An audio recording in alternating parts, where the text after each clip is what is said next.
There is something happening inside you right now, something quiet but persistent, a feeling that life should feel easier than this.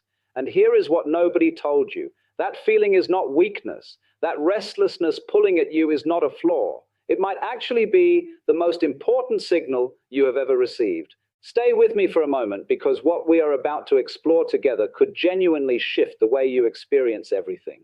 Not just your mornings, not just your relationships, not just your bank account, but the entire texture of your daily existence. And the strange thing is, the answer has almost nothing to do with working harder. Let me start with something most people never question. We were taught from the very beginning that life is a negotiation. You put effort in, you get results out. You sacrifice, you earn, you struggle, and eventually you deserve. And so we become these incredibly sophisticated machines of striving, always reaching forward, always calculating the next move, always trying to manufacture outcomes that feel just slightly out of reach. But here is the paradox that nobody warns you about. The harder you grip something, the more unstable it feels in your hands. Think about the last time you desperately wanted something to work out, a job, a relationship, a decision. Do you remember how that desperation felt in your body? That tightness in the chest, that spinning quality to your thoughts, that constant mental rehearsal of every possible outcome.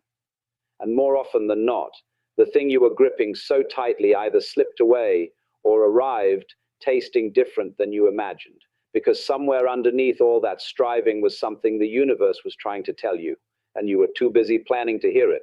Now, I want to be very clear about something before we go any deeper. This is not about giving up. This is not about lying down and waiting for life to hand you things. What I am describing is something far more precise, far more demanding in its own way, and infinitely more effective. It is the art of becoming someone who is genuinely aligned with what they want, rather than someone desperately chasing a version of it. Consider the way certain things in nature operate without any visible struggle. Not because they are passive, but because they are perfectly synchronized with their own nature and the forces around them. A seed does not strain to push through the soil. It yields in exactly the right direction because every part of its design points toward what it already is. There is intelligence in that yielding. There is a kind of concentrated power in moving with something rather than against it. Now, here is where things get genuinely interesting, and this is the part I want you to really sit with. Most people believe they know what they want. They have lists, they have vision boards, they say the words clearly. But underneath those words, underneath the surface level declarations, there is an entirely different conversation happening inside them. And that inner conversation is the one that actually matters.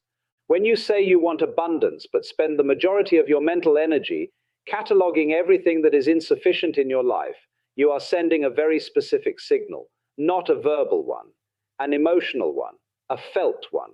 The quality of your attention and the emotional climate in which you live your days is broadcasting something to life, and life is extraordinarily precise in responding to exactly what you are actually expressing, not what you are saying. This is why two people can use the same techniques, read the same books, follow the same advice, and experience completely different results. The difference is not in their method. The difference is in who they are being while they apply it. The inner state is not secondary to the approach. The inner state is the approach. So the real question worth sitting with today is not what do I want? The more penetrating question is what am I genuinely expecting? What do I actually anticipate when I wake up in the morning and face the day? Because your expectations are not neutral observations. They are active participants in shaping what you encounter. Here is something that can be a little difficult to hear at first, but becomes genuinely liberating once you see it clearly. The patterns that repeat in your life, the relationship dynamic that keeps showing up in different faces, the financial ceiling that you keep bumping against, the feeling of being just slightly overlooked or undervalued, these are not happening to you from some external force. They are reflections of an internal frequency you have been inhabiting, often without any conscious awareness at all. That is not a judgment, it is an invitation. Because if your inner world is generating your outer experience, then changing your life becomes something you can actually do, not by forcing circumstances from the outside, but by transforming the signal you are broadcasting from within. Now, Let us talk about what that transformation actually looks like in practice. Because theory without application is just pleasant noise. The first thing most people need to genuinely loosen their grip on is the idea that they can think their way into a new experience. The mind is remarkable, but it is not the primary language your deeper self speaks. Your body knows things before your mind articulates them. Your nervous system carries patterns that your conscious thoughts have never examined. Real change involves going below the level of thought and working with the felt sense of who you are. What this means practically is learning to notice without judgment the emotional tone you carry through most of your moments, not the thoughts, but the underlying feeling that colors everything. Is it urgency? Is it a low-level anxiety that masquerades as ambition? Is it a fundamental sense that things are scarce and fragile? Or is there a quieter frequency available, one that feels more like groundedness, like openness, like genuine curiosity about what life is unfolding next? And the fascinating thing is that accessing that quieter frequency does not require perfect circumstances. It does not require everything to be resolved first. People often say, I will relax when things settle down. But nothing ever settles down on the outside until something settles first on the inside. The shift has to begin in the stillness you are willing to inhabit, even imperfectly, even just for a few minutes each day. There is something else worth understanding here. Your desires are not accidental. Every longing you have ever felt, including the ones that seem frivolous or embarrassingly large, those longings are pointing at something real. At their core, beneath whatever form they take, every desire is pointing toward a particular quality of experience: belonging, aliveness, meaning, expansiveness. The outer things we want are just the shapes we imagine that experience arriving in. But the experience itself, the feeling underneath the desire, that is already accessible to you now. Before the money, before the relationship, before the circumstances rearrange themselves. When you learn to generate the felt sense of what you are actually after, not just think about it, but genuinely inhabit it even briefly, something remarkable begins to shift. Opportunities that were always present become visible. People who resonate with where you are going begin appearing with what feels like perfect timing. Not because the universe suddenly decided to cooperate, but because you changed the frequency at which you were meeting life. And life reflected that change back with extraordinary accuracy. Now, I also want to speak to the fear that comes up for people at this point. Because when you start to understand that your inner world is creating your experience, the mind often immediately turns this into self-blame. If things have been hard, it must mean I was doing something wrong. If my patterns have generated difficulty, there must be something deeply broken in me.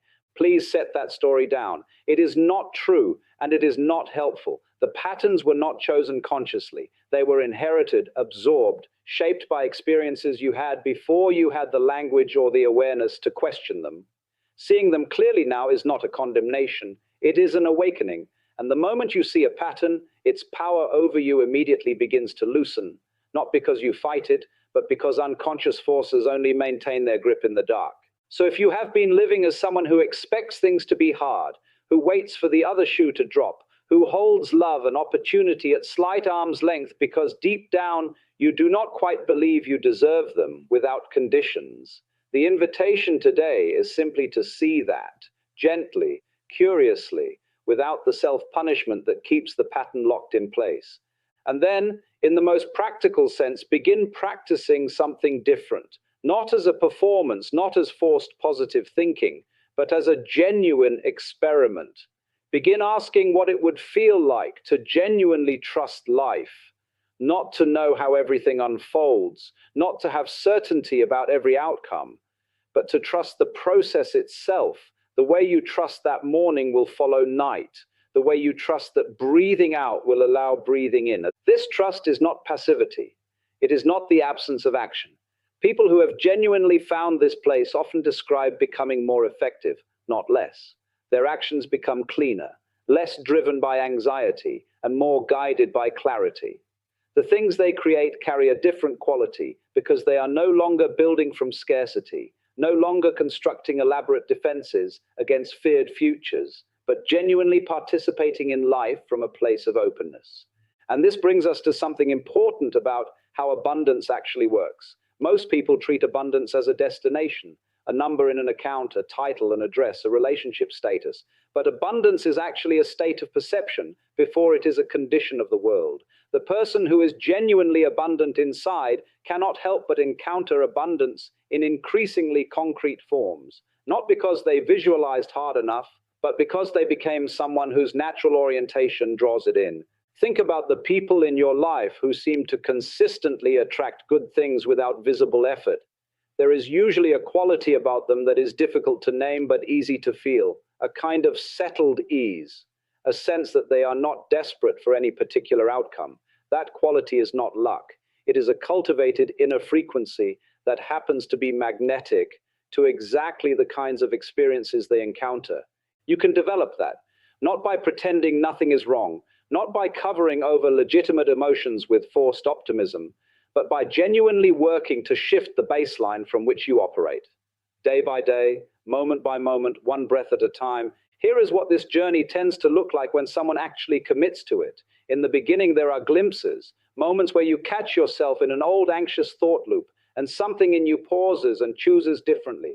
Moments where you feel the subtle pull to catastrophize and instead stay curious. These moments feel small. They are not small. Each one is literally rewriting the circuitry of how your mind encounters reality. Over time, those moments accumulate into a shift in baseline. Things that used to trigger significant anxiety begin to feel manageable. Problems that used to feel like evidence that life was against you begin to feel like information you can work with. Opportunities you would previously have overlooked begin to register as meaningful, not because the world changed first, but because you changed the lens through which you are meeting it. And eventually, something that once seemed like a teaching you had to apply becomes simply the way you are. Trust stops being an effort and becomes a natural posture. Abundance stops being something you pursue and becomes something you embody. The relationship with life stops feeling adversarial and begins feeling collaborative. There is one final thing I want to leave you with today, because it matters more than anything else said here. Whatever is happening in your life right now, however stuck or lost or behind you might feel, nothing essential has been taken from you. The capacity for clarity, for genuine connection, for meaningful contribution, for deep peace, all of it is already present within you. It has always been there. It was never dependent on circumstances aligning perfectly first. The only thing that has ever stood between you and that experience is a misunderstanding about who you are and how life works. And you are already in the process of correcting that misunderstanding just by being here, just by being willing to ask different questions, just by remaining open to the possibility that life is not actually against you. It never was. And once that lands not just as an idea, but as something genuinely felt in the body, everything begins to change. The search quietly ends. And what was always here, patiently waiting beneath the noise, finally becomes something you can recognize as home. If this resonated with you today, take a moment right now and simply breathe. Let the ideas settle. And if you are ready to go deeper into this way of experiencing life, there is more waiting for you. Stay curious, stay open, and trust the quiet intelligence that brought you here in the first place.